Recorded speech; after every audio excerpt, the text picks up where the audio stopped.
President Joe Biden is taking a different approach to manufacturing jobs, one that we haven't seen in quite a while from a president, but in many ways his approach still falls short. Our next guest, Zack Exley, who is the co-host of Building the Dream and co-founder of the think tank New Consensus, joins me to break this down and discuss his piece entitled Bidenomics, a Great Leap for a President, a Baby Step for a Nation. Welcome, Zack, to the show. Thank you. Great to be here. So you write that every American president has, since Jimmy Carter, has doubled down on industrialization. Can you detail that doubling down, that history for us, and explain the manifestations of deindustrialization along the way? Yeah, sure. Yeah, doubling down on deindustrialization, to be clear. And it's this fascinating story in America, and it's really a global story of rich industrialized societies deciding, like making a conscious decision that industry was bad and that we just needed to get, it was old fashioned, it's for poor countries or the 18th century, or the 19th century. And we just need to get everybody out of those dirty old factory jobs and into knowledge jobs. And the US and also Great Britain were sort of the first of the industrialized countries to go in that direction. And if any of you viewers and listeners are interested in getting the full story of this, the book I really recommend is Invisible Hands by Kim Phillips Fine.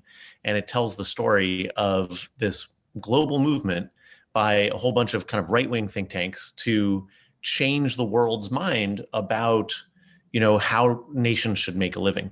But it didn't actually, it takes decades for intellectual movements to start taking action in policy.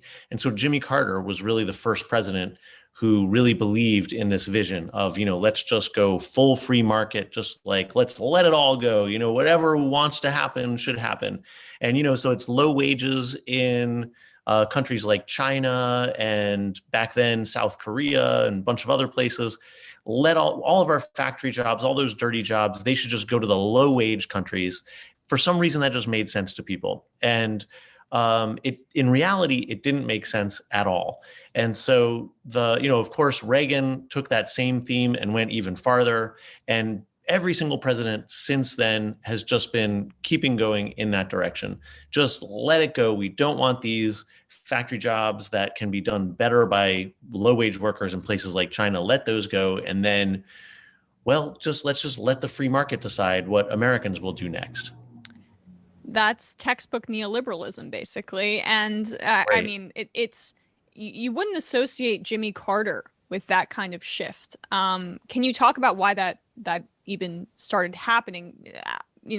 Besides just the general international trend, at least in the West, towards neoliberalism.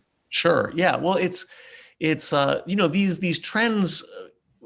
Partisans, always want to make it really simple. So Democrats, progressive Democrats, like to start the story with Reagan. But it just so happens that this neoliberal transformation happened in both parties. Each party took a little bit of a different approach to it. With Democrats, they wanted to just let the free market do what it would, but let's invest in a social safety net. Whereas the Republicans were like, let the free market do what it will, and let's not invest in a social safety net. It's the same basic idea, just two slightly different approaches. And so Jimmy Carter was really the first president in the post-Roosevelt era to say, let's go with this neoliberal thing. And in the same way that like only Nixon can go to China, it was up to a Democrat to be the one to say, hey, we need to step away from this like New Deal era, regulations, anti-business, managing the market, all that. We need to step away from that and just let the free market do what it wants. It was up to a Democrat to do that because, for that reason that if a Republican had been the first to try to do that, they probably wouldn't have gotten away with it because there would have been so much Democratic opposition that they just wouldn't have been able to go as far as they wanted to. So Jimmy Carter kind of set that up, even though we Democrats and progressives don't like to think about it that way. I don't want to get too hung up on this point, but I just really want to explore it because I think it's important. Yeah. There's such American exceptionalism and even racism when you look at the way, we can put these jobs that are lower, we can put that on the backs of people in different countries. Like, how much of that played into this? Because I think it sets the framework for Biden's shift and why that is important in how we're looking at this conversation. Yeah, that's a really great point. I mean, that is part of the equation for neoliberals, whether they're Democrats or Republicans. It's like, oh, these dirty, low-paying jobs, from the last century. Let's, people in India, China should be doing them. But so, not only is that an unfortunate way to think, right? But it's unfortunate for the people you think you're dumping these terrible jobs on. But it also turns out to be a really unfortunate way for us to think for workers in our country, because the jobs that we gave away were not actually dirty jobs, and they were not low-paying jobs. They were the highest-paying jobs and often the cleanest jobs. And one of my first jobs was working as a union organizer, and the first place I organized was Western Pennsylvania, and that, of course, used to be steel country, where the typical worker worked in a steel plant or worked on the railroad like my grandfather did there in Western Pennsylvania. And they made insanely good money. They made the equivalent of $50 or $60 or even $70 an hour if you adjusted, to today. These were workers that were making the equivalent of like $100,000 a year or more. And, it was the real upper middle class. And that's what everybody was doing in some areas of this country. And when I was organizing there, most of those steel jobs had been shut down and sent away. And these these laid off steel workers were doing jobs like I was organizing nursing homes. And so there were all these guys working in the housekeeping departments of nursing homes, making minimum wage. And if you want to talk about a dirty job, go talk to some nursing home maintenance workers and housekeeping workers.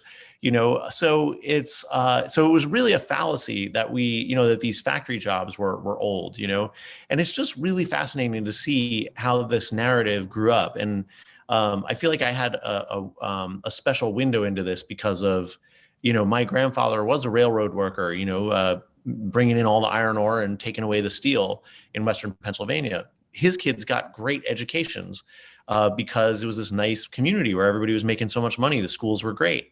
And they all went off to jobs like, my uncles went off to work in management on the railroad, and one of them became a really big manager. Another one was a stockbroker.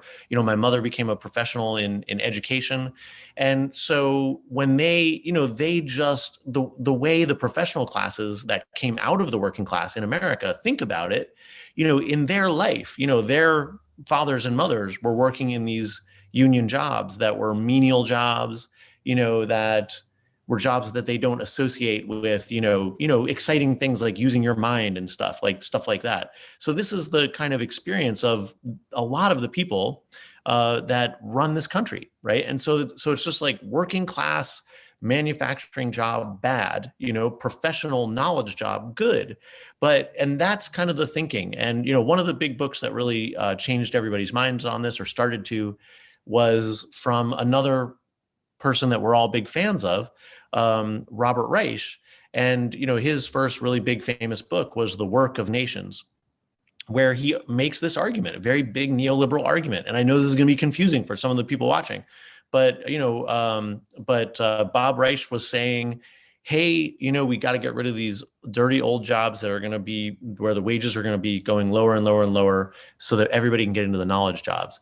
The big problem is that most people, when these manufacturing jobs disappear, they do not end up in the cool, high-paying knowledge jobs like my uncles did. They instead wind up in, service sector jobs, doing, flipping burgers, cleaning a hospital, cleaning floors in a hospital, or doing a knowledge job like customer service, sitting there and tapping out emails, to return people's packages and stuff like that. Those are the kinds of knowledge jobs that Americans are getting into, and they don't pay anywhere near what a steel job used to pay. And by the way, Working in a modern steel factory, that is a knowledge job. You need to learn how to program computers. You need to take care of all this incredibly complicated stuff.